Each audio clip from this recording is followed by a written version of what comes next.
Praise the lord. అందరూ ఎలా ఉన్నారు? దేవుని పరిశుద్ధమైన నామంలో మీ అందరికీ నా కృతజ్ఞతాస్తుతులండి. మనం ఇప్పుడు చిన్న వాక్యాన్ని చూద్దాం.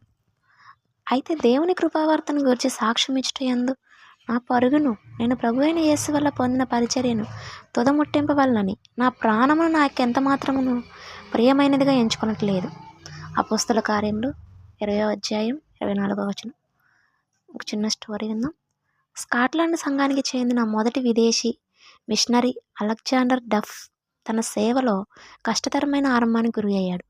యవనస్తుడైన ఆయన వయసు కేవలం 23 ఏళ్ళు. తెలివైనవాడు, క్రొత్త విషయాలను ఎట్టే కనిపెట్టగల ధీరుడు. పెళ్ళైన క్రొత్తలో అనగా 1829వ సంవత్సరంలో తన భార్యతో కూడా భారతదేశానికి బయలుదేరాడు. వారు ప్రయాణం చేస్తున్న ఓడ లేడీ హాలండ్. వారు భారతదేశ తీరాన్ని తాగుతున్నప్పుడు వారు ప్రయాణించే ఒక ఓడ గొప్ప ప్రమాదానికి గురై మునిగిపోసాగింది. అయితే ఓడ యొక్క ఒక భాగం సముద్రంలోనికి కొండను గుద్దుకొని అస్థిరమైన రీతిలో వ్రేలాడుతూ ఉంది. భయకంపితులైన ప్రయాణికులు ఆ భాగాన్ని ఆధారం చేసుకొని కలిసికట్టుగా ఒకచోట ముడుచుకొని ఉన్నారు. వారు ఏ క్షణంలో అయినా మరణించవచ్చన్న ఆలోచనతో ఆందోళన పడుచుండేది. అయితే మరుసటి రోజు వారిలో కొందరు బ్రతికి బయటపడ్డారు. బట్టలు, విలువైన వస్తువులన్నీ కోల్పోయారు. డఫ్ తన బైబిల్ను గ్రంథాలయ నిర్వాహకుని తెచ్చుకొని చుండిన 800 గ్రంథాలను పోగొట్టుకున్నాడు. అతని భార్య కూడా ఆ ప్రమాదంలో చనిపోయింది.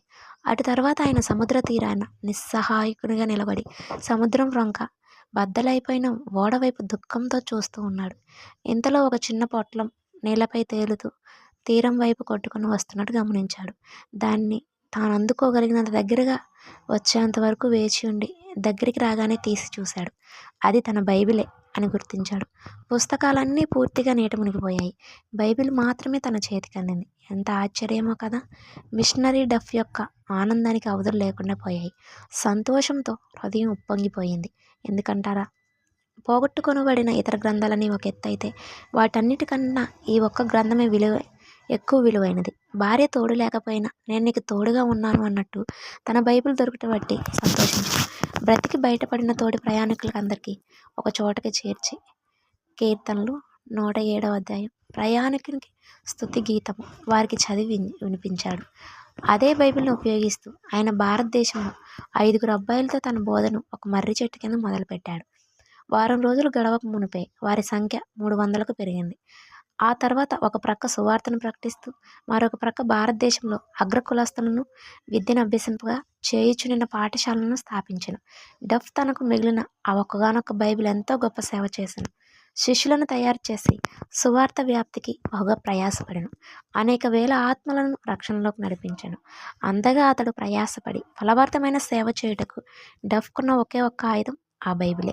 ధన సంపదలు, భోగభాగ్యాలు లేకపోయినా ఒక బైబిల్ కలిగి ఉన్న డఫ్ ఎంతోమంది జీవితాలను మార్చగలిగాడు.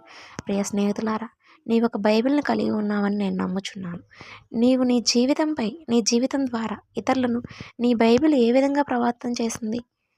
లేని ఎడ నేటి నుండైనా బైబిల్ని శ్రద్ధగా చదివి నువ్వు అనేకులను వెలిగించమని మనవి చేస్తున్నాను.